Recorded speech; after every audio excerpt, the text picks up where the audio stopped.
mbanga amusalidde omusango bw'ogamba nti Junior I come and apologize I'm a son mbanga agambye nti taata wange musiru nzikiriza famire y'abakozi emisango eyakoni yali yetwetondedde famire yakoni yali yetonze nga ne mama wako ni president Museveni amazimira ennyumba famire ya Sobi yali yetonze eya Maria Mungu yali yetonze eyo bote yakuba obwakabaka have they ever gone to me kati kitaffe yakolaki kibatubanja akikiche netondera kamanyiro idiots nobera the minute to level nti wasigala kunywa mwenge mu bala ngizatanga bira mu bala na yogera yeka and I come little before the people who put my father in that state. Am I stupid? Sijja kwetondera muntu nogo era katikiro nkubulira aba bakwetondedde ebyo bakuwadde byoya byanswa nze ng'omusika wa tamale mirundi sina naland void eyendagaano teriyo tetulyetonda kitaffe talyetonda ekyo kifu olaba omuganda wande mirundi esatu ekyo kifu tekirisoboka kitaffe teyakyagala tetujja kikola nyenze kwetonda omusika seetonze njagala ndaba nganti netonde lugezigezi nakajanja tekisoboka temujja kuswaza taata wange bwe muti yafabye yeyabba ettaka lya Buganda yatunza amasiro yaganya amasiro okugwa tamale yagana amasiro okugwa yatwala kabaka mu muladde wala je Namibia tetubulira bya kisiro byo temubizange ewange jango byogerere ewange kukwata ettayi kasasiro jozo bwemujoga abantu basoma totubulira ffe tulina obusungu bwaffe nange bandabe esinga ndageze tamale yandikomyewo ku nsi kitanga ndaba ati mba muliddemu olukwe I have betrayed my dad the moment kentandika okusinika abannyo n'abaali abalabe be mba muliddemu olukwe musajja yakyogeranga mulamu n'agamba omwana wange kwaliri nnyo walwabugo be mumuttirewo yabyogeranga mulamu no omwana wange nali nnyo yeeyo bamukubanga ne bamuttirayo baganda be baasoosa bo kitaabwe we yafa beetonderani abo baganda be famire yaabwe nagivuddemu nze nkumaligase ya kitange nze kifaananyi eki kati oli muyandigo nja kola eyange n'abenkima nabavuddemu kati neddira mbogo nedda kanyende mu b'embogo obujozi bubagwemu omukulu w'ekika totubulira gasiya netonde kitangadde ogenze mu mbogo kitange yali tamwagala era taŋŋambangako mirundi takiŋŋambangako bwe nnyendanga emmengo munkuba ne munzita mbandiddemu kitange oluku berungiya byabaziza bukanje naye bandabe nga ntutte engalabi yange mwetusanyiwe mutusanyiwe twakulaki nagivuddemu ndi mu mbogo neddira mbogo mpayo erinnya ly'embogo nze Semakula balugave erinnya ly'embogo nze Kyagulani abenkima nabamazi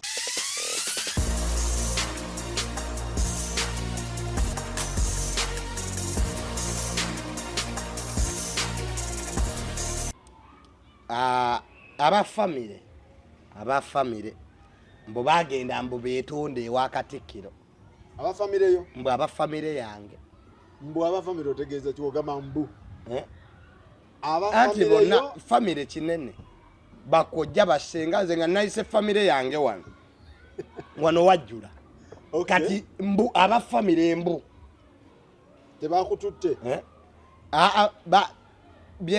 ebyogenda okulaba Katikkiro sandi bibaddeko na busibu kuba era babiŋŋamba naye ndowooza yange yiino wanu nga mutabani w'omugenzi Tamale mirundi sini yaliwo nze nandirowoozezza first and foremost okusooka okwebaza abo bonna abaatubeererawo abaaziika abajja mu abaatubeererawo nga kitaffe atuvudde ku maaso abo bo mbeebaliza ddala era nze ndowooza priority bwe tulina okugiwa kaakati bano abagenze Mmengo okwetonda nababuuzizza ekibuuzo kimu bano mbwe abafamire yawe yagenze oba muzewe bagamba alina famire nyingi abezana nabalabyeyo nendabayo ne Taata Sali ndowooza yabakulembedde Taata Sali yani ate Taata Sali ye mukulu wa kitaffe yasigalawo be bagenze mbu n'omukulu w'olujja bawa lujo bawa akasolya mbone bagenda bawa mutuba kati nze my question up to now mbabuuza mwagenze kwetondera ki kwa nange nandibegaseeko nyende Mengo okwetondera Katikkiro ku kitaata wange kye yamukola taina ate kiriwa okay kakati tosobola kwetondera kintu nga tokimanyi kwali wange omusajja twamukola bwe tuti ketugende tukole ki twetonde kati abagenze okwetonda Mengo bagenze kwetondera ki tebakimugambye gwe betondera gwe bakola ki gwe betondera tebasose kimugamba kati era obuzibu gwe betondera Katikkiro teyabayita bamwetondera kichwa teyabayitako era nze nga mutabani wa mwami Tamale ate omusikaawe siina bbaluwa eva Mengo gwe musika nze musikaawe otyo nze Tamale mirundi sini Mengo tempandikirangako bbaluwa eraga nti banyiivu eri taata wange era singa nagifuna osanga nandigeze nenkola ki nga bataddemu ekyabanyiiza kati nempulira bwe bagenze bagambye mbutwetonde olw'ebigambo mwami Tamale mirundi mbu bye yayogera mwami Sakozi taata wange yafa alina emyaka 6 yali tamanyi ekkubo likwata Mengo genda kwetonda yali alimanyi kakati bano abeetonda ebigambo be babyogera wetondera oti ebintu ebigambo ebitali bibyo ebigambo tatange yabyogera yafa yamala emyaka 6 ku nsi lwaki bano abagenze okwetonda tebamukwata ku kkubo ku mukono ne bagenda naye ebibuuzo bino byembuuza biriro giko bina amakulu Sakozi bwoba wasobya omwana wo yagenda yetondere ensobi ezo anti kirimu bibiri nga namugamba oba nga samugamba webale nnyo nga tuli ku side kikati jo singa oba wamugamba nga nali ku buliri nenkugamba Junior agenda nze taata wange yamala omwezi mulamba nga mulwadde tayina kintu na kimu kye yaŋŋamba nti bwenvanga mu bulamu bw'ensi eno genda weetondere gundi naye mu ddaame lye tekiriyo kati bano babadde bagenze ku lwabwe oba ku lwa mugenzi kweddaame lya mwami Tamale teriyina we litugambira fe abaana be abasigalawo nti tugende tutandikire ewa Mayiga kati tuve ewa Katikkiro Mayiga tudde ewa mwami Lwaboogo tubalize ewa we tutandika ekyo tuba twetaga emyaka 2 n'abajja ku lumbe yabavuma kati we bali consideration kwali kwetonda mwanditandikidde kubajja ku lumbe tegeza ne wanaloiso mwino ne wa journalist tulina okutuuka tugende wa full figure tukirire mpaka wa Buchamani tudde wa kamiliyoni kakati that is idiocy that concept of forgiveness is idiocy omuntu bwava mu bulamu bw'ensi eno oba tokyalina ky'omubanja kubanga abayabeerawo mwami Tamale kati nyende wa Katikkiro mugambe ki nti kwetonda olw'amazima tatange ge yagamba mwami Tamale yali mulwanirizi wa ddembe he was a champion of corruption he was a freedom fighter who was given a state burial kati gwe ojungulula ligase y'omusajja bali mu kugijungulula bano abafamily because banoonya bifaananyi twasoma nnyo okusomako ne reality byanjawulo oli ku ligase ya taata wange ojolonga kubanga abantu abatuusa taata wange mu mbeera gye yatuukamu ne batukuga Batamale mirundi mutamivu actually Sakozi tatange yafa birowoozo yafa depression yafa stress yafa depression yafa loss of value tatange yatuuka nga yeeyogeza yeka ani amutuusa mu stress bano be bagenza okwetondera nze siryerabira bantu abo era olunaku lumu nabuuza tatange ne mugamba n'abantu abo bakola ki naŋŋamba mwana wange oli mwana muto bw'oli kula oli biraba jjajjaffe bino kitange yabyogera nga namulamu jjajjaffe Mole yakubwa amagulu n'aba nga tatambula mpaka nakati mu Buganda Riots era taata n'agamba nti ekyasinga okunnuma abantu bano tebavaayo kukonda eminga nti maama wa mirundi bakubye waaki jjajjange wali omulabyeko ng'alina gwayogera oba ng'alina gwalumba kyaluma nnyo kitange nagamba nti at least Katikkiro yandivumiridde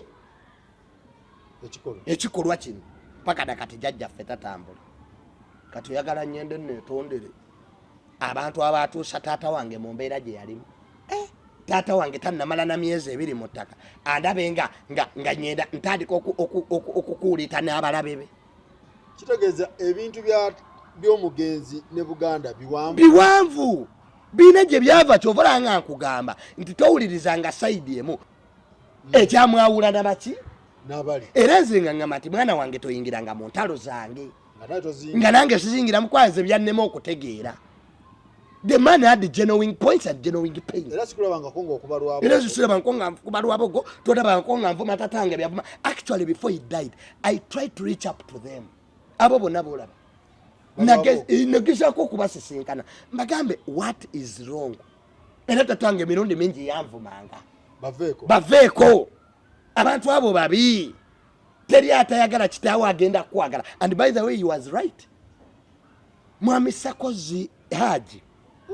Omuntu atayagala taatawo abatayagala mwana n'omwana abatali mwagala kakati ogenda otya mu balabe ba taatawo abo bola babo bakubirako president esimu ne bamugamba akasajja kagobe kavuma buli muntu bali ababe Mengo be bagenza okwetondera abo manyi balowooza nti individuals ni Mengo Buganda fere tulina buzibu na Buganda era ffe twagala nnyo kabaka. Actually my dad ayina leeta 3 okuva ewa Ssaabasajja kabaka ne bwe yalwana tatange yali agenda Namibia kumulaba era tatange yanyumyanga nnyo Ssaabasajja kabaka okudda mu Buganda mu Uganda ng'obwakabaka babukomezaawo. He was a good friend of the kabaka n'abinyumyawo so twamutwale wa mukoddome. Those who have been following my dad know era nze sirabangako baluwa eva wa Ssaabasajja kabaka.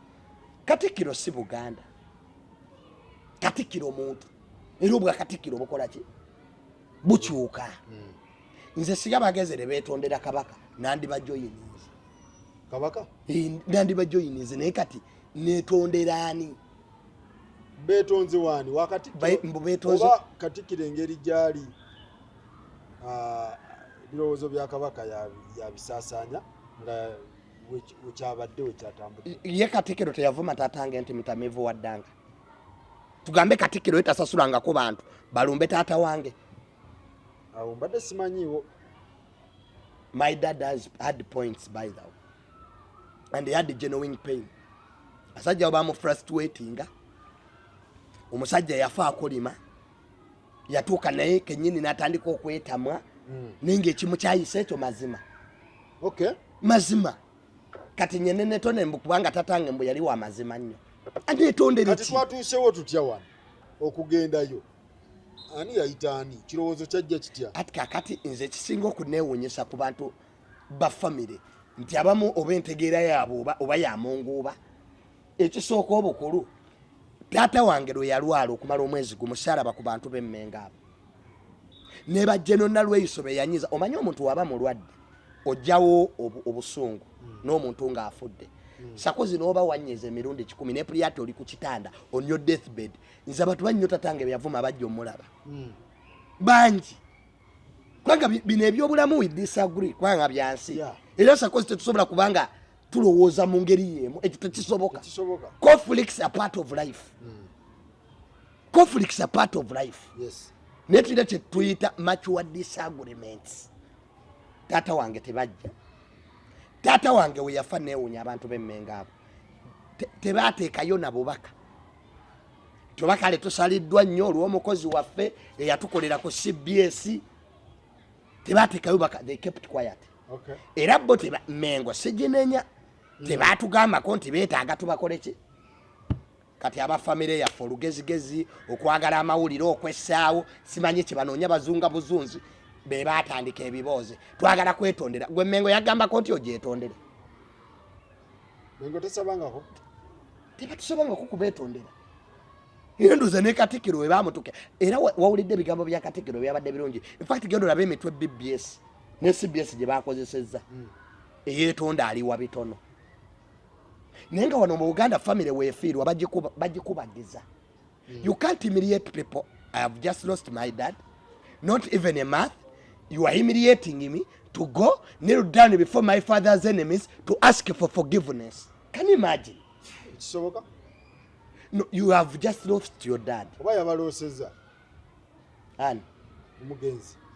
Bagende betondere buli. Omugenzi yabeerangawo ye teyeerosanga. Ku myaka nkaga gye yali alina ali mu ssiru. Ye teyafunanga birooto. Naye. Family mu Buganda bagikubagiza. We tufiirwa.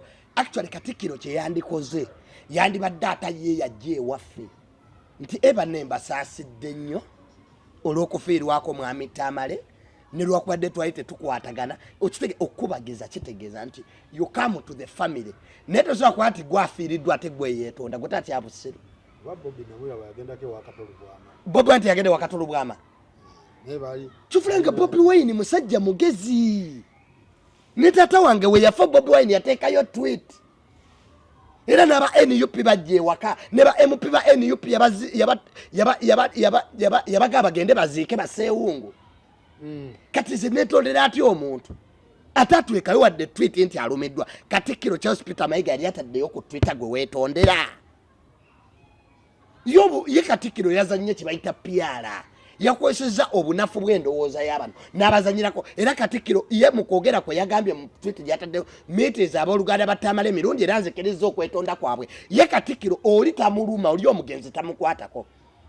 Kayandike nasaalibwa nnyo olw'okuviibwako omukukunavu tamala emirundi. Era ng'Obwakabaka twasiima nnyo emirimu gye. Era kwekyo kwensinzidde. You first appreciate the deceased. Ne bano bo kye babadde baagala ab'Emmengo kuhimiriyetinga family eno bagiswaze baswadde. Tuli ku family yezana gy'otutegeeza whatever bagenze babe Burundi oba Ejindi oba Erira. I don't care. I don't give a damn. Yeah. I don't care. I'm on my father's legacy. Bogamba tekyabadde kyetaagisa. Ati kakati mu kifo ky'okubeera ng'omalo kati golosa Katikkiro anaatwagala. You think Katikkiro Charles Peter Mayiga mwami Lwaboogo mwami Frank tumwebaze atayagala kitaawe anaakwagala. Instead of wasting time ogera otandika okunonooza ebyekisiru. Why don't you go and meet the Speaker of Parliament Anita Among eyakwata emiliyoni esoba mu 2 n'ajjanjaba omusajja? Lwaki togende wa Genosale n'omwebaze eyakwata emiliyoni ezisoba mu 10 nga dadi mwavu talina wadde 10 omusajja n'akwata emiliyoni 10 nga wendeda banaazimu? Lwaki togenda ne weebaza oyo? Lwaki teweebaza General Lweyiso eyajjawo byonna ebyaliwo n'akozesa maturity n'asaba president ezajjanjaba omusajja? Nalweyiso yakikola teyakuba essimu mu ddwaliro General Lweyiso. Era ze General Lweyiso mwebaza nnyo oyo omukyala ategeera. She's a very understanding woman. Yamugamba Tamale byayita njagala nkuwonyo owone. General Lweyiso mu ddwaliro n'amugamba weetaaga sente mmeka? N'agamba mwami Kirunda eyali akulira akakiko kujjanjaba tatange mutuule naye Tamale agende ebweru nga she's concerned. Neddadi yavuma bimeka General Lweyiso. Kati oyo General Lweyiso nalaba ku mutima gwe. Oyo ye nnyenda neneetonda neneeyala. Era sobola n'okufukamira wano ne muga General Lweyiso weebale because I have seen the goodness of people who have learned the art to forgive.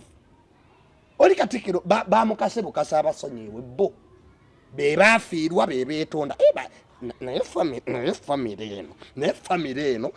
eno nyenda givaamu kitangadda nedda nange mujja kumbalira mubitetegeera taata wange singa abaddewo bano Tamale yafa nnyo Haji taata yafa nnyo ebyo nyiso bikolanga wawe ate musiru mbanga amusalidde omusango bw'ogamba nti Junior I come and apologize. I'm a son. Mbanga agambye nti taata wange musiru nzikiriza family y'abakozi emisango yakoni yali yetwetondedde. Family yakoni yali yetonze nga ne mama wako ni President Museveni amazimire nyumba. Family ya Sobi yali yetonze. Eya Maria Mungu yali yetonze. eyobote yakuba obwakabaka have they ever gone to me kati kitaffe yakolaki kibatubanja akiki kye neetondera kamanyiro idiyose obote yabeetondera kati neetondere nti lwakuba Tamale yali freedom fighter. My dad was a Republican. Wali obalabyeko bakena bamalia Mungu. My father yali mu government tayina record name ya Bobby. The man never stole. Goza twaita twagala kubeera na bizimbe mu kibuga Tamale Plaza.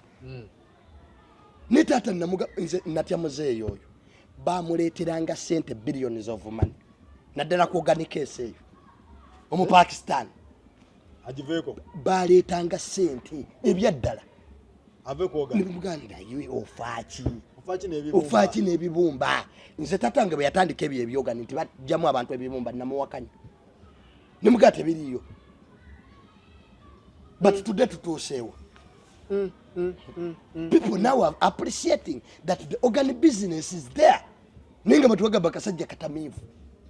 My father was okwetonda kutegeeza nti mwabasobya kyekitegeeza mtu wabasobya kyembuuza yabasobya ki bo bamukola bimeka bamugobya ku mulimu omusajja wattu lwakwogera mazima. Yes mu State House hiyo olutalo bwe yava ku CBS n'agenda mu State House tebaakomaawo kubanga yagamba mbukyapa mu ngalo teriyo otyo omuntu emyaka 45 bwe giggwako abantu baddewo chapa mu ngalo yaleeta obuzibu ne bakubira president esimu akasa ne bamuwa obutwe emirundi 5 era wotunuulira zonna effects taata wange ze yali ayina mazzi mu kifuba zonna effects za butwa colonical poison effects za butwa we bakuwa obutwaji owona naye effects the long time effects of poison zezikuta bakuwa obutwa n'owona naye organism yezo omusajja alina obusungu alina ebintu bamukola ebintu bingi omusajja yayogeranga nze my dad nze waliwo natuuka nalaba tatanga afukamidde mu studio ka video yako nesa Simon Muyanga Lutaya n'abagamba basajja mwe nabakolaki nze naberanga naye nabakola kinki bawe ekyawalanya tatange kuba nti mugezi nze my dad yabulwanga n'amafuta agamuvuga yekyogeranga naganze yeeteramu amafuta ne bawumiriyetinga n'emmotoka ya gavumenti bali bagitutte General Moze yakuba essimu edde omusajja yali omugezi. Do you know what it means omuntu okujja ku mulimu omusajja yali alinnya ennyonyi nga president waba waali nobeera diminished to a level nti wasigala kunywa mwenge mu bbaala ngizatanga abeera mu bbaala n'ayogera yeka and I come little before the people who put my father in that state. Am I stupid? Ndi musiru nembwe emanya gye batajagala ne ba family kiba ne batategeera baba tanyigako kitaawe mirundi bwe yafa yetondera kitaawe mirundi bwe yafa ye daddy yetonderani omwana tasalira muzadde we musango ne Bible ekyogera nzibya tata wange bya tata wange amunawa another Tamale mirundi who engages in a constructive dialogue awa abantu ekitiibwa nze sina lutalo n'abantu ba State House. I have no issue kati mbawalane kuki era taata wange yakinga toyingiranga mu ntalo zange kwatomanyi oba bakazi be batwawula kati nyende wakatikiro manyi gye byava katatange yali musiru kati buli ayagala apology akole ekintu kyo amalalo ga taata wange weegali bwegeno mgeta Tamale jango netondere kitegeza ne wakamushenga mu ino tuka ne wakamushenga tujagera abantu benne unya doni wanya moyo omulaba. I don't want to say these things but let me try to tell these little minded family members. I talked to Don Wanyama atwala New Vision. Yes, when my dad had got sick bukedde yakubanga stories zali nungi banze nkolagana n'ababukedde n'olwaliro mbadde nabo. I collaborate with media houses zonna because of my work in the Ministry of Lands.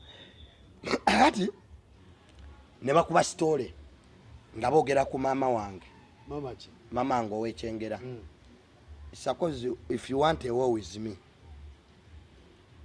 bagamba bagamba mbunzibye sente mu ddwaliro Actually, that's how malicious they are. No, bukedde yo kye yakuba ebya sente bukedde si yabikuba. They said mbo family zirwanaganyidde mu ddwaliro. Mbo tulina okusika omuguwa mbo ne taata wange mbo ne bali baganda bange. Tewaliwo okusika muguwa. We sat in a meeting, a family meeting. We agreed I take over Nyenezi Janjabe, my dad, and all of us we accepted. We support each other. Era mu ddwaliro bonna baaliyo. Family yonna nga tetwesazeemu. Era kati nenda banga insinuative. Nenkubira Mwami Doni Wanyama atwala Bukedde. Ne mugamba Mr. Doni tatange no yali amuvuma kwaye yamudirira. Nanga mwateka omuntu wa golo. Mr. Doni Wanyama yangamba nti actually I'm planning to come and see your dad. Mwami Doni Wanyama yanga nti ninda funa obudde nze gyeyo mulabe. Kana muga nti mulwadde. Nangamba actually kankubire kati ne editor wa Bukedde taddamu kuba story yonna. Era nangamba nti ze actually bulijjo stories laba nga bakotiga gwe manyi gwa bibagamba. It stopped. That is humanity. Kati abana ba Katikiro Mayiga boba najje wafe ne batwetondera because okwetonda is two sided. There are things they did to okwetonda kubera kwa two sided. Kubera kwa mirundi ebiri tekubera ko kwa one side. Ye Katikiro ye yabetondera. Ye Katikiro yabetondera. Katikiro atemu yabakola ki? Kakati kyenkoboza nti Katikiro bye yatukola taata wange yabimanyi because tebatandika kulwanagana out of the blue. Segeza ne Katikiro naye alina okwetonda. In fact yayina n'okusooka okunetondera. Apology tebera one sided. The theory of forgiveness is two sided. The one who is going to forgive, and there are some circumstances when both parties have to ask for forgiveness from each other. Kati bano baba humiliating nti bafiirwa. Zisanko family efiirwa negenda ate yetondo olwokuba nti bafiirwa. It's very idiotic. Bwekirowoozamu tekijja. I don't know. Buli weekirowoozamu mpulira nga nfa. Because if my dad was still around, ye yali amanyi oluguudo olukwata Emmengo. Lwaki bwe yali nga ali ku kitanda omwezi gumu teyaŋŋamba. Omuntu gwe yasembayo okuntuma taata wange yali Mama Fina. The last person my father told me to bring yali Mama Fina era namukubira essimu. Nemuga muzeeyi akwagala. Kenzo yali yakavaawo nze natya okufa. Taata wange yakera nankubira ku Saturday ku makya. Nenkubira taata Sali ne maama wange kwa mama yali mu ddwaliro nga yamujjanjaba mama wange. Nemuga mami lwaki dadi yampisa. Kwa dadi yangamba oba oyina obudde tamale jangu. Nasiba nayo olunaku lulamba nga ayina amanyi n'okulya alya. Dokita nanga tugenda basibula ku lwokubiri. Ne muteraka abantu b'ekiteezi. Eddie Kenzo najja ne Honorable Nyamutolo. N'agamba Eddie Kenzo gwe kozese kyafudde. Taata wange yakola kye yali takolangako omwezi gwe yamala mu ddwaliro yava ku buliri yekka kwatwalita okwatira mukwatirire. N'akwata Kenzo mu ngalo n'akwata Nyamutolo. Tuba tugenda Honorable Nyamutolo tuba tugenda okwekubya ebifaananyi. Saagala mmuteeka mungamba Eddie Kenzo nyamba tufulume ebweru gye tuba tubyekubisiza. Agamba lwaki munzijamu. Kyekifaananyi kye yasembayo okwekubya. Lwaki munzijamu. Nange mungattemu. Era Kenzo yalina the last photo ne Honorable Nyamutolo ne twekubya ekifaananyi nakyo. Olweggulo mbanyina nanga mwana wange nebaliza maama omunzijanjabe naye temugenda kunzija wano nga ndi mulamu. Actually yalwananga n'ekisajja ekiro. My dad ennaku ze ezasembayo yalwanagananga n'abantu nga bamutwala ngera atugamba baabo bazze. He used to fight with people. Era nga yabeeranga awo n'agamba mama wange bwe naaba nnyenda nja kuyitaawo ng'asonga mu ddinisa. Nakola yero the last days yakola yero. Bamutwala mu theater mu operatinga okumutekama akagondi omusayi ne guvaamu mawugwe. Nga bamujjamu amazi. Ninga omugamba muzeeyi ogamba ki? Atula butunuzi. Muzeeyi gyebaleko atula butunuzi. Nga tatangolezo mugamba nti Mayiga alesa sente ze mujjanja. Yali ajaze Kanyuga. He was a man of principle. Even in his death teyakyusa ku bigambo. Kuba yawo yandigambye. Ye yandigambidde. Ko faba soma psychology omuntu ategera nti agenda fa. The psychology of a dead person. otegira nti kati amaanyi gakoze ki gampedde era byonna tatange byeyakolanga n'akola ne vidiyo nga mpolereze yasembayo mulamu bwe nga waliwo bulogo omwe agamba mbonabba ssente ze. Can you imagine? I was the one who was soliciting medication for him. Nkubira ono mukiramu temulimu be yateekamu kwetondera. Taata wange eddaame lye terigamba nti twetondere muntu n'oku. Nobody is perfect on this world. Nammwe mwennyini abajaji, how can you judge a dead person? Mbu baasoma mbu balooya sibanyambo mbu bakatike sibabiki gasiya mwerere idiots. Oba bakikoze mu side ya humanity. Timunange. Bandi badde bakikolanga mulamu. Nze ngeyasigala mu kifaananyi kye ndiwo kutambulira ku nnono taata wange bye yayagala kubanga yabiŋŋamba mbimanyi. Abantu taata wange be yalinga takkaanya nabo mu bulamu tekitegeeza nti nina bawalana, but I have to give them distance. Because taata wange yali alabira wala. Omuntu atakwagalira muzadde naawe tali kwagala, simple common sense. Abatakwagala sakozi bwe nkukyawa n'omwana womba neerimba mba sijja mwagala. Kiringa kuwasa mukazi ng'ayina omwana ng'omwana tomwagala. Omuntu yenna atayagala mwana mukazi gwe wasiza n'omukazi oba tomwagala era ng'onaayagala omukazi w'omwana osooka kwagala mwana. Kati omuntu atalina impact when he was they are frustrating my dad. Sakozi naawe ensaasira nkeera ntya n'entuno yawe mu balabe ba taata wange bemanyi nti tebatwagalira ddala mbw'ate mbasaba ekisonyiwo over what? Bo bagambyeko ti mbu bali nsonyiwo. Just pretence kunoonya mawulire.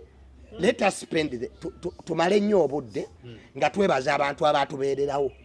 Singa bayambadde ne bagenda ewa Hamu, singa bayambadde ne bagenda omukulu wange Hamu ne bamwebaza nandibadde sibalina, singa bayambadde ne bagenda ewa omuntu abatuyamba. Sakoze abantu batubeererawo ffe wiki up to now family tennaba nakola na video. Yebaza bababeererawo bali eri bazunganga mu kagwa kanzu bagenda mbate kunoonya batabaagala. That's pretense, that's kwegula. Mulooza be mwegulako babaagala kunoonya mawulire nakwekuba bifaananyi kitammwe yabibagambako ebyo ebyekisiru bye mwekola. Wakati okwetonda nga mugenda kwetondera abantu. Kati kyati baguddewo oluggi. Abushenga ayagala. Buli omu ayagala. Nga family kati family awebeewe wusi. Atani ali baddamu balamu amagezi. Family kitammwe yagibalekera waggulu bwe bati kati mujungulula ligaseye. Wano bali mu kujungulula oba bali mu kuzimba gundi legase ya mwewe. Ku bonna abagenza okwetondera ani yali asinga mwami Tamala amaanyi. Bo baffeeko tulabaani alijja. Balaka baagala kuzza kifaananyi kyammwe. Kifaananyi baani? Oba omugenzi yafa akyonoonye. Ati kiri webale nnyo. Kati kiriyanga kibaliko. Kati kikutegeeza nti actually mwami Tamala okufa they happy. Yali abaswaza. That's what it means. What they are doing Sakozi means they are ashamed of what their dad was doing. Tebali mu kutereza linnya lya taata. Yet the man had taata wange emyaka ndoza 2013. Nze yasoma psychology. That's when my father started entering depression. Mu 2013 ndoza ngavudde mu State House. Okitegera mwami Tamale nga 2013 tebannamugoba bodde ono tulina program zeze yakolanga.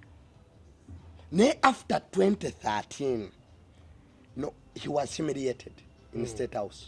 Bamuswaza. Yalowooza bambi nti entala azirwanira president. President mwennyini n'amulekayo. Sakozi waliwo omuntu akulyamu oluke n'otuka n'ogamba ne olaba onanvuddemu. Ne President Museveni musajja mugezi nnyo era mwebaza. Yakuma taata wange nga mulamu. Yamuwa amagye gamukuume. Abali baagala okumutta baali bangi. Kakati kitammwe yabaweerera. How do you get disgusted when your father educated you? Plia mwasoma nnyo bamwasomera ku myezi whatever. Yasoma nnyo. Why don't you implement what you studied? How can you apologize as a son for your father? Gwatata wo musiru. Choka tatange musiru yali tategeera. The man had genuine points. Lwaki yali alwanisa ababatu Katikira anayetondera ddi ababuganda Land Board ababyamata. Anayetondera ddi Bobi Wine bwe yagoba ku CBS. Paka katajjako yana atonda ddi. Abasajja babbi ensi. Abasajja bamanyidde ensi. abasajja bajooza ensi abasajja balina emitima emibi they don't have an initiative tebabaagala mubeesibako kwesiba ku bantu kyengera lwaki teyalabiseeyo mwe tebabaweereza bbaluwa bino si byakyengera bya family ab'ekyengera temwabaddeyo ate tujje mwenna mwe bano bagundi bonna ani ono muwala muganda w'omuwala tukole ki tukoleyo ki teyabaddeyo twetondeko ki ate kyengera yakola ki Katikkiro ebizibu ebiri wakati wa Katikkiro bya mugenzi na Katikkiro so balina bimala nenakwata muzimu gwa mwami Tamale nkugajjawo mperekere kati omulamu n'omugenzi ani alina okwetondera ani ate wetonda ku nsobi ezitali zizo how can you apologize ku bintu byotakola excitement kitabu okuva yafa tebawumula bazunga family ya Kidduma kuya yafa tatafe yafa mu week emune Kidduma bo balaba bazungeno nze siraba ko family ngeyo abantu bana gatulonja n'amabugo kuzunga buzonzi kwesaawo henga kwetonda mudame lye kiriwa atindage lugezigezi muzee teyetondangako Tamale yali ayinza okwetonda gwemanyi mukwano gwange habula banna singa baddewo eba n'omuntu wafa era ne wakini kalisa tugenda kyokka kini kalisa yankubira nanga nyenda bawa coverage for free NBS for whole week yabawa I want to thank them so kwetonda kuno bandisose kwebaza bantu singa mbadde bo bandisose kwebaza bantu nebakola ebirango ku maradio nebakolayo bu video nga family nti banetwebaza abo bonna it makes sense n'abantu baga ebambe family eno yakola ki yasima bagenze kwetondera Katikkiro Katikkiro befuula abalungi anti kakati fe omugenzi byayogeranga ate gwe wabyogera yabyogera omuntu yabyogera on behalf of the family gwe mwami Tamale we yali ayogera on behalf of the family yabyogeranga kyokka omuntu gwe balaga nti mubi ye yabazimbira family yabwe okuba nti babamanyi ate gwe balaga nti mubi that's how unfair they are kali tukiraga ati n'omugenzi okufa they are happy bayo omusajja ati bagamba yali abaswazi kati zetule mu meeting I have come to apologize over my dad. It's humiliating. It's a very idiotic idea. And those who do it must have some common sense if they have it, to understand the legacy our father left. If they still have some common sense, I have no kind of words for them. Because they do things ebiswaza. Ekyo kyabadde kiswaza. Katata wange ne muntu anajja nze mulota is not happy. Era omuzimu gwe balabika bagusiba awo Tamale yandize gwe manyi yandize ayifiki basiba omuzimu ogende weetonde ku musajja eyatigomya kitaawo atamwagalirako ddala a man who made your father difficult tata unaatuka n'okugwa eddalu nga is close to madness olw'ebyo bye baamukola musajja ne bamuggyako omulimo n'ayingira depression nze neewunya full figure yatuuka ewa General Sale n'amugamba general Mwami Tamale tagwanga ku ddalu mulamu omusajja mulamu mwamu frustrating full figure yakikola yatuuka ewa General bagamba mulalu bagenda wa General Sale ne bagamba nti tatange mulalu full figure yasituka mu meeting na General sagala bakulimbe Uncle Tamale Mirudi tagwanga ku ddalu he's just depressed yabakolera temwamusiima gowulira otyanga wakola emyaka 14 n'olaba nga opposition bebawa kyokka ne batakoma naawo bakugobya ku mulimo bakulwanisiza emmotoka bajje kujjeko era nze bayita esiga ensi yali teyaga tata wange you will end up a disappointed man abantu bali bamuwaddeyo ninga beera unaakuba ku mutwe so ebintu bya Katikkiro ne gundi ne mugenzi byali biwanvu muko byali biwanvu abamu temubimanyira temujja bitegeera era ye Katikkiro amanyi wati kola ki wowe kyatandikira nange sinza kugamba nti wama kyakola ki kwensonga z'abakulu ziba z'abakulu Bobi Wine bwafa mutabani wagende wa president oba president Museveni wafanga General Muhoozi agende wa Bobi Wine ng'amwetondera That is idiocy. She are idiots. Kampala taso agenda. Amwetondere kuchi. Bobi Wine is a freedom fighter. Ate can you apologize on what you believe in? Junior ninendo woza zangi. Buli omwa inendo woza ze. By the way. Kampala taso kati ajo nzogero kwetondera abantu olwendo woza zuli musajja musiramu. Era bwosanga wali bakola ebyobusiramu ntambulira uno okola. My dad had endowooza ze ng'omuntu. He was a Republican. Tetaaga kwetonda kulwandowooza ze. Kati abajasi bagende betondera olw'okulwana mu mawanga olw'okudefending ensi zaabwe. Kwegula. All right. So gwe wabiganyi. Nze Junior sijja kwetondera muntu n'ogwo. No. Era Katikkiro nkubuulira abo abakwetondedde ebyo bakuwadde byoya byanswa. Nze ng'omusika wa tamale emirundi sina naland void ey'endagaano teriyo tetulyetonda kitaffe talyetonda ekyo kifu tu olaba omuganda awanda emirundi esatu ekyo kifu tekirisoboka kitaffe teyakyagala tetujja kikola tekirikolebwa nga wendi tekirikolebwa ekyo kutujoga bujozi twafiirwa ate twetonde ekyo kifu bamuwadde byoya bweyaswa tetulirinnyayo simu abeetonze ate tuwetonze bakikoze ku lwabwe lugezigezi lwabwe temuneetonda baligase ya taata wange omusika agamba temuneetonda tatange yakolerera ligase neyerekereza okwambala engoye ennungi omusajja neyerekereza ebizimbe ng'alwanirira ggwanga mbu nyenze kwetonda omusika seetonze njagala ndaba nga nti neetonde lugezigezi nakajanja tekisoboka temujja kuswaza taata wange bwe muti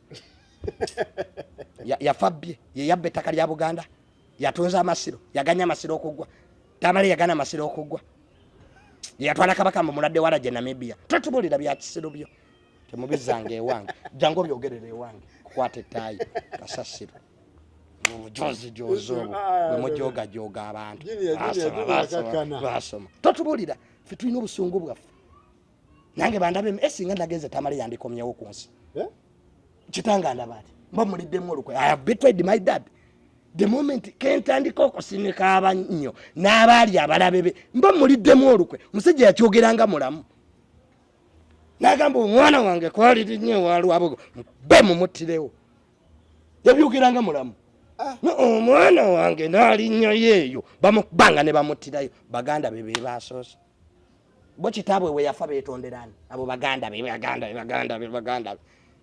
family yabwe nagivuddemu nze nkumaligase ya kitange nze kifaananyi eki kati oli muyandiku nja kola eyange n'abenkima nabavuddemu kati neddira mbogo nedda kanyende mu b'embogo obujozi bubagwemu omukulu w'ekika totubulira gasiya netonde kitangadde ogenze mu mbogo neze mu b'embogo enkima kangiveemu olugezigezi lugwe mu baana abo bujozi enkima erina olugezigezi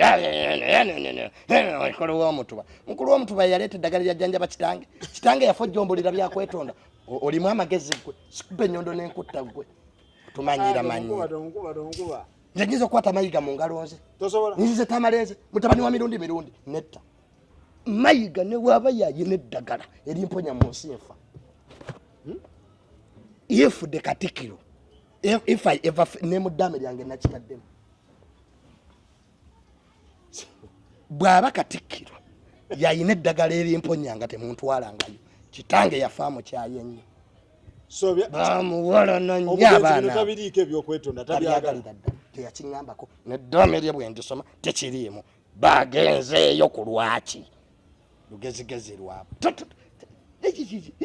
njagala nnyo nga neetonda njagala nnyo mayiga ye Buganda yeffe Buganda yensi ye Katikkiro asoose Katikkiro yawumula teyajja mu kuziika owekitiibwa Jebbi Walusimbi teyajja Jebbi Walusimbi teyajja mulumba ekyengera esi wa Buganda eyampa amafuta emmotoka 10 ezigenda okuziika is not a close relative of the Buganda tebwanyigira obwatunyigirawa abajja okutuziikirako si Baganda kiki kyoyita Buganda kintabuli mulimu abanyolo mulimu abasoga mulimu abaki ye Central Region mbonetonde uyu mayiga bamwetondedde nga muntu kitange yali tamwagala era taŋŋambangako mirundi takiŋŋambangako bwe nnyendanga emmengo munkuba ne munzita mbandiddemu kitange olukwe berungiya byabaziza bukanje naye bandabe nga tutengala biyange mutusanyiwe twakola ki nedda twakola ki lwaki taffe yali mugezi twasobya mayiga kwaki taffe yali mugezi yali ayogera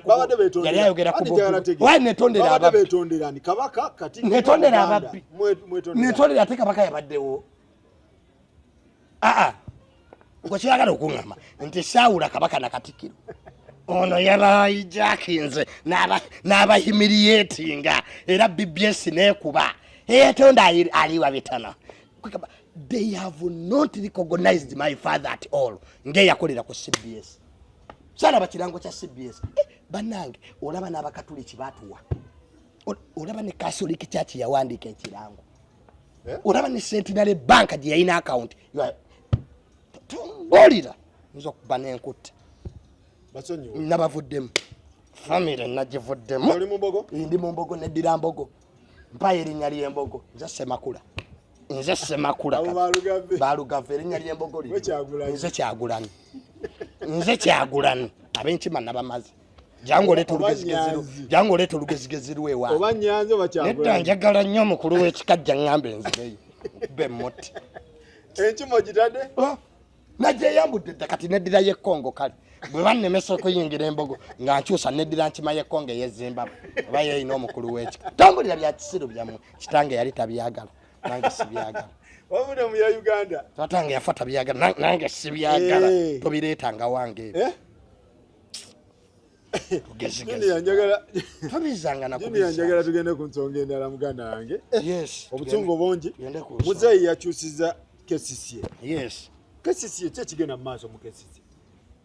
President Museveni bampa amazzi awo. Tuwe ku mazzi nyabo. Batuwe ku mazzi. President Museveni. Byonna byakola yeerimba. Ku KCCA? Si ku KCCA, ate KCCA yokka yeevunze. Byonna ministry zonna. Ebisinga ebitongole bivunze. Wano mu gavumenti eno mpaya y'amazzi ne girasi. Gavumenti eno kituliko tukuba biraka. Nti makanika akuga nti omupiira gw'emmotoka mufu. Kyotyo. Naye tusobola okukubira ekiraka. Museveni akuba biraka mu gavumenti ye. Kubanga abakola ebintu bino tabasobola babe. Abatigomya Kampala babe. Kisaka ne bwe muligoba Kisaka ne mugoba Musisi Jennifer Musisi eyabakolera Luyimbazi byonna amala bya mu bulago. Museveni ajja tuka ne yegobe akuba kiraka. The sharks, economic sharks, ababbi abasumbu. We yaleta Franka tumwebaza afuke minister wa Kampala nga yafuga ekibuga. What changed? Nothing. The problem of Kampala is a political problem. Oyina Lord Mayor ayina bakansala beno. Nabo bakuga bajja kola. Ate si babbi balwadde. Bali eno. Oyina executive authority, authority. Ate authority ina ba director. Awo. Bali eno. Oyina minister wa Kampala. Nayo ministry eriawo. Naye erina abayo. Kati who can operate in that? Oyina KCCA. What do you KCCA about technical people? Ngoyo gwe bagobye director public headers. Public headers ebera public. Engineer Chokeno Kasasira akuba abantu. Bwelina oleto tya gwe basomesa okuzimba ebizimba yole Kasasi. Ne government ye. Notigabo muzungu aseka. Ingine we mudo bamuleta kuyola Kasasi. Aina degree ya waste management. Ansenda lazikoze zitya. You build an industry. Kasasiro alimu ebintu bina. Which I want these people to know. When we talk about, you know, I'm a researcher. Yeah. I spent much time. Tumuita Junior Owembogo. Kyagulanyi. Junior Owembogo Kyagulanyi. Kyagulanyi. Obagoba mu nkima ya Uganda ngodda mu nkima nagivuddemu olugezigezi lwabwe nduwoneko. Basaliwa batadde babebeko. N'obavuddemu leeta wamma. Amazzi gaagano nywa kutuzi. Naye Junior. Dokimenti yange ndabika nagyerabira. Tulina kye tuyita chemicals. Kasasiro. Tulina kye tuyita gravel. Ebyo ebirimu seminti. Tulina kye tuyita metals. Ebyo byonna. Tulina kye tuyita restaurant wastage. Mmere biki. Tosobola bigatta wamu. Kyekyaviirako kiteezi. Babigatta?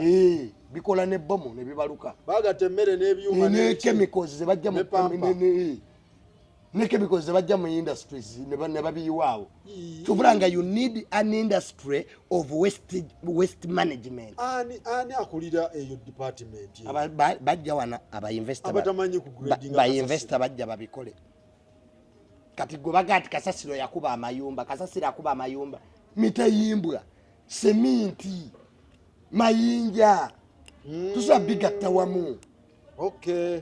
Company ezibadde zikola emitayimbwa nazo zijja ne ziyiwa. Zona ziyiwe. Kati ne kifuuka ekintabuli n'abanga si Kasasiro. Kati odiringana nacho disaster. Nze Uganda ensobera eyina abasajja abasoma basomera nabo. Bakola plastic abayiwe.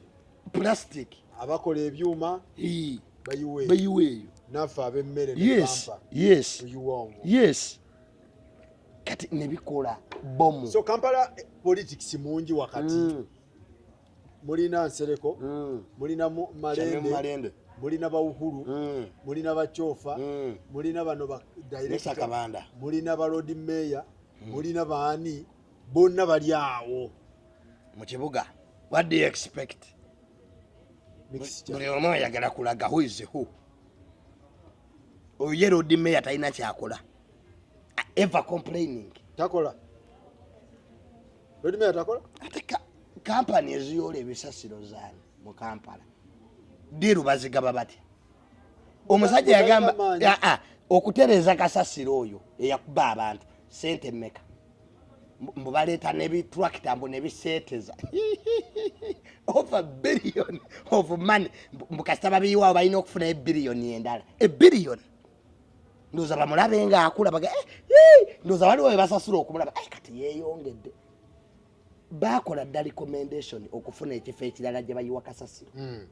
There was already an alarm. By the way, abantu aba baafa. Government eno yeetaaga obbalirira. Those people balaba. Abantu abo balaba abaafa. They took initiative to write to every leader. Tone Kasasiro n'agenda kutukuba. Ne bagamba okay tuledizinze sente tugende tufune ekifo emukono. Mbwate eri emukono gye bagenda omuyiwa.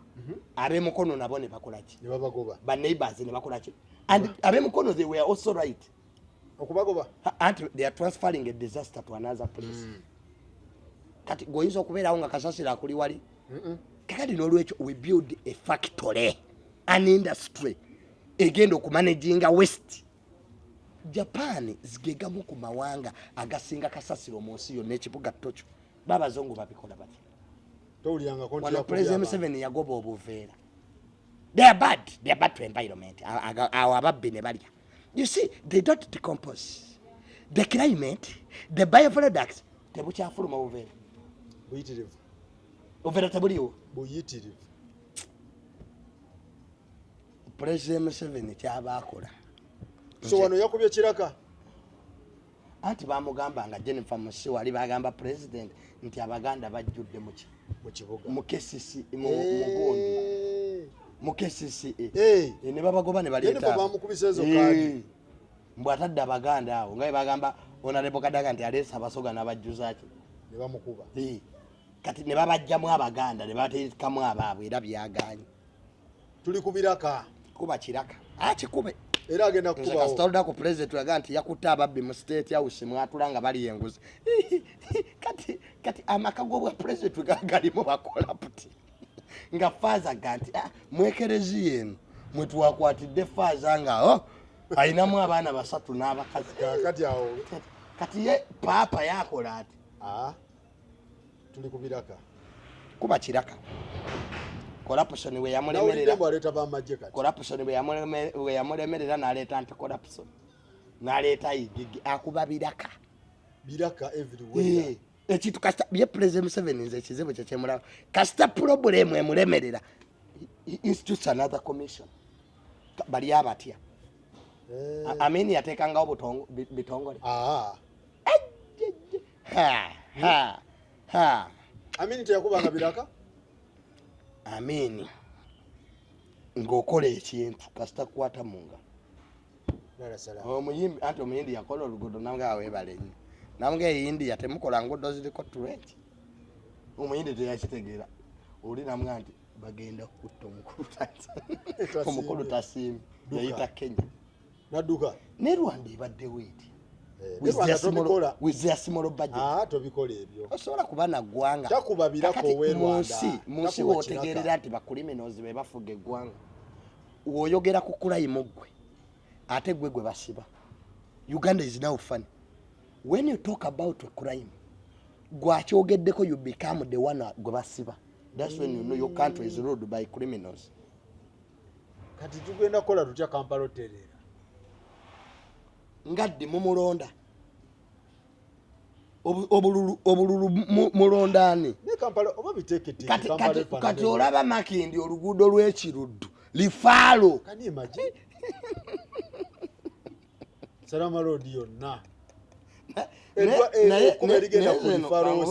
eno gavumenti yaffe erijjukirwa mu byafa n'okola oluguudo lw'ekiruwulo oluyita Kente noleka olw'ebifaalo y'ekiruddu abalwadde bafuna accident ebinnya bye bibatta anti agenda bakuteekako eccupa y'amazzi omusiwane gwerego omusiwane gwe esibira mu byenda ne Kampala bakyagala we bati kitambule we kiti Kampala site etambule we kubanga President Museveni bw'osoma article 99 of the constitution President Museveni alina obuyinza okuprotectinga well-being y'abana Uganda bonna oba atya tosobola kuŋŋamba there is a higher authority bigger than the president. N'ennaku zino president yawandiika amabaluwa ne bagaziimula. Nze namulaba wano mu COVID yabuuza Dr. Dan Atwine, how many beds did I tell you to make? 4,000, His Excellency. How many did you make? You see? Yeah. System bw'emala emyaka 4 mu power emera kye tuyita political inertia zibanga nkyakya egagga kati first family egeze they have now replaced institutions.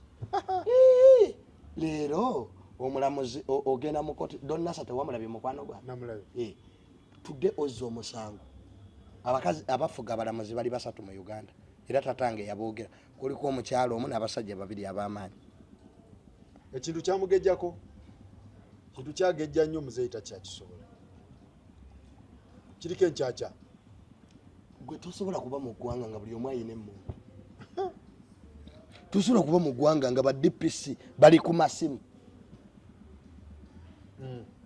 bring that file to Naguru. Lwaki file tasigala wano omusango we gwabadde? Why don't I get justice here? File bagiise omusango baguyita kyagaga olwaleero genda ku police gye bakutomeredde. The file was recalled. It's now in Naguru. Ate evete ku police omusango we gwa lwaki wano si wenfunira justice. Omuntu bamukubidde wakisa ate bagwagala ku CPS n'omusango gujja gutambula. The crime is now moving. Mu Uganda mwegwanga kawe ya crime is moving. Polisi yagambe motoka ya IGP bali bajibi ntesigwa muno ne TV ali ku CPS bali bagitutte. TV ku CPS jeno moza akoze nnyo. I want to thank ku CPS bali bajibi ku polisi tiwabisoma nga emotoka ezemu ku ya IGP bali bagitutte. Nagiraba nero bas ya polisi era no bagikwatira oba mitiyano bamasi leka mwana wanje Bobo anyaga buli omwagumye munne twegumye naye muromo yo Uganda twegumye era mwana agati mu Uganda woba soba omaye enjaga yeyongedde mu Uganda lwaki? Mu Uganda tosobola kubeera mu enjaga nyingi. Tosobola kubasoba mu Uganda n'omalako. Those funny people. Mbwasasula Kati the bank atali funny. Mbwasasula abapoliisi. Erinnya litegeeza kimuwulira nno. Simoma Curtis the bank. Funny people? Or you funny person? Kola biki? Mbagagga mwali. Yajiguza? Curtis the bank. Ng'ayagala kimala. Ate ayagala asasule. Kyaganyi? Ate omusango bagudduka. Donnasa yankubira ng'ali. Omanyi mukwano gwange. Donnasa yankubira ng'ali Congo. Nemuga nti ku musirikale taata w'omwana kitata omwana nali simumanyi. Naye nafuna omukisa and I met the family naba meetingira kwa Acacia, one of the relatives. Nangamba taata w'omwana mukulu maje. He's a senior officer in the army. Bamulesa nemugamba Nasa. Nkubulire Nasa toli mukwano gwange. Vayo gyo weekweso gyo otese. Omalirize ensonga. Nemuga ati ate nawe Congo dduka. Ayinza opangise mu 23. Nasa chamuduso kandi bali bagenda kupangisa bamulire muka peso li musiru yabade yekwese enviri nga nyingi na Kenya abade tasala ngoyinza okubanga agala yekyuse face yabade agala kola emisa gwe kankowolire bagamba ekyalo kunoonya government ekolaki government ekolete ekunoonya naye omusirikale okunoonya ekyalo kikunoonya ati bagezaako okubuzaabuza fayiro naye ng'omusirikale system agikola ki agimanyi ate Nasa ensobi gye yankolera we namugamba nga twogera nemugamba bali nabalabye era Nasa namugamba ti I met the family teyakubuuza baagala ki they have evidence ati ye yalowooza Nasa ekyobusiru yali alowooza ti baagala ssente nibuga family engagga tebali ku ssente tumalirize owaye anti kaduuka mulabye wano ku TikTok nga ina obubaka bwayisaawo abavubuka mbagamba wabadde otudde booti bw'ofuna ssente oleeza akapale abavubuka mbagamba ofuna ssente wasa anti kaduuka ndeke guloza kyekimuyisa anti kaduuka edduuka liriwa anti kaduuka edduuka lyo lireke sijja ddiyingira alo amameta kaduuka talina gana amaduuka andi kaduuka talina awatundira sukaali n'ebiki alina akaduuka ke mulabe ku TikTok awo nandeke mbonnabala mbuwabala seeyambalireko ku buno obupale bw'ekitaka wabadde oyambale kakitaka nga kankutte sema kati ye agamba ki nga kasuku bwe yakakasuku ati kakwate sema kati ye ayadde agamba ki nti ki mbwandabemu mundabe eyo ndi mulekwa wa ggwanga anti kaduuka ndeka njamuwa bamweya n'omuyaga oba sefu berige mwesefuko nsijja mmusobola akaduuka bulijjo manya atunda sukaali